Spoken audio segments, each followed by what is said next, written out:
السلام علیکم۔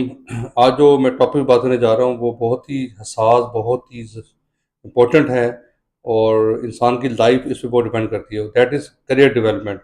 یہ جو میں چیز بات کرنے جا رہا ہوں یہ پیرنٹس کے لیے، ٹیچرس کے لیے اور اسٹوڈنٹس کے لیے۔ وہ اسٹوڈنٹ جو 8th کر چکے ہیں، انہوں نے میٹرک کی اس سبجیکٹس کی چوز کرنا ہے، وہ یا جو میٹرک کر چکے ہیں انہوں نے ایف ایس سی کرنی ہے، یا وہ جو ایف ایس سی کے بعد نیکسٹ فیلڈ کا انتخاب کرتے ہیں، ان کے لیے بہت ہی ضروری ہے۔ کیا آپ جانتے ہیں کہ جاپان کے جو بچے ہیں یا وہاں کی یوتھ ہے اتنی پروفیشنل کیوں ہیں، کیوں اتنی جلدی اسٹیج پہ وہ کمانا شروع کر دیتے ہیں؟ بیکاز وہاں پہ پیرنٹس، ٹیچرس دونوں گائیڈ کرتے ہیں اسٹوڈنٹس کو۔ ان کی کمبائنڈ میٹنگ ہوتی ہے، میٹ اپ ہوتا ہے، جس میں وہ ڈسکس کرتے ہیں کہ ہم نے کریئر کا انتخاب کیسے کرنا ہے، کون سی اسٹریم میں جانا ہے، کس کی نیڈ زیادہ ہے معاشرے کے اندر، تو اس حساب سے وہ بچہ جو ہے سلیکٹ کرتا ہے۔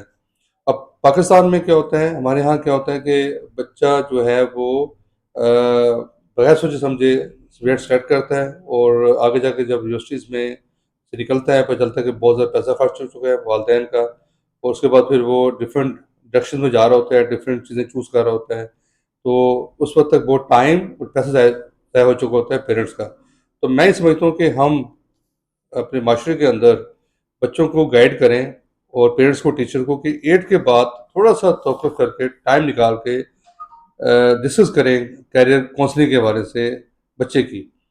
اب ملتان میں اور پاکستان میں ڈفرینٹ کیریئر کونسلرز اویلیبل ہیں، ان کے پاس جائیے، ان کے ساتھ ڈسکس کیجیے، پروفیشنلس کے پاس جائیے، وہ آپ کا ٹائم بھی سیو کریں گے، اور آپ کا ایفرٹس بھی اور آپ کی منی بھی جو ضائع ہونے والی ہے اس کو ضائع کریں ہونے سے بچائیں گے۔ تو یہ بہت امپورٹنٹ ہے کیریئر ڈیولپمنٹ۔ آپ دیکھ رہے ہوں گے اسکرین کے اوپر کیریئر ڈیولپمنٹ کا پروسیس شو کیا ہوا ہے کہ 2 بچے ہیں، بچہ اور بچی، وہ اچھی کیریئر پاتھ پہ چلتے ہیں، اور پھر کچھ عرصے بعد پروفیشنلز بن جاتے ہیں اور اپنی ارننگ سٹارٹ کر دیتے ہیں، اور والدین پہ بوجھ نہیں بنتے ہیں۔ تو کیریئر ڈیولپمنٹ اتنا اہم ہے جتنا ایک پیشنٹ کا ڈاکٹر کے پاس جانا ایک بڑے مرض کے لیے، کیونکہ صحیح ٹائم پہ اگر آپ تشخیص کر لیں گے کہ کون سے راستے پہ جانا ہے، کون سی چیز چوز کرنی ہے، کس کی ڈیمانڈ اگلے 5 سال میں آنے والی ہے، اتنا ہی آپ کے لیے بہتر ہوگا۔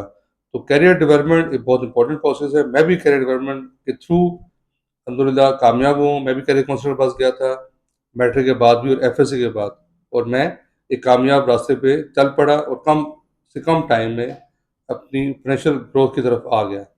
تو مجھے امید ہے کہ میرے آج کے اس لیکچر سے والدین، ٹیچرز اور اسٹوڈنٹس کو بہت زیادہ فائدہ ہوا ہوگا۔ Thank you very much.